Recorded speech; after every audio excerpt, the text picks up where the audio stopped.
माझी मुलगी ना ट्युशनवरनं घरी आली आणि मला म्हणाली का मम्मी आज मला आहे ना मॅगी बनवायची आहे.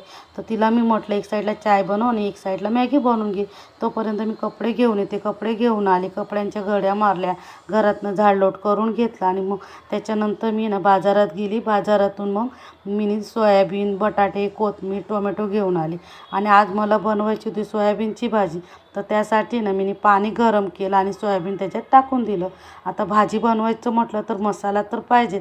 तर त्यासाठी ना मी कांदा, टोमॅटो, लसूण, अद्रक, कढीपत्ता, जिरा आणि कोथिंबीर हे सगळं टाकलं. मस्त अशी पेस्ट तयार करून घेतली होती, तुम्ही बघू शकता.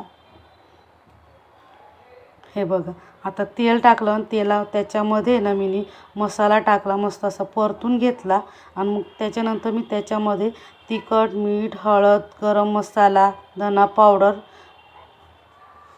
हे बघा आणि वरनं मीठ टाकलं. मस्त असं परत त्याला परतून घेतलं आणि मग परत सोयाबीन टाकलं. सोयाबीन टाकल्यानंतर पाणी वगैरे टाकून मस्त असं झाकण लावून ठेवलं आणि मग मी एक साईडला भाकऱ्या बनवून घेतल्या. मग माझा स्वयंपाकसुद्धा रेडी झाला होता. तुम्ही बघू शकता, डाळ आहे, भात आहे आणि आमच्या खालती आहे ना एक ताई आहेत, त्या खानदेशी आहे, त्यांनी ना मला डाळबाटीसुद्धा दिली होती. हे बघा, माझी भाजीसुद्धा रेडी झाली मस्त. त्याच्यावरनं कोथिंबीर टाकली आणि एक साईडला माझ्या भाकऱ्या बनत होत्या.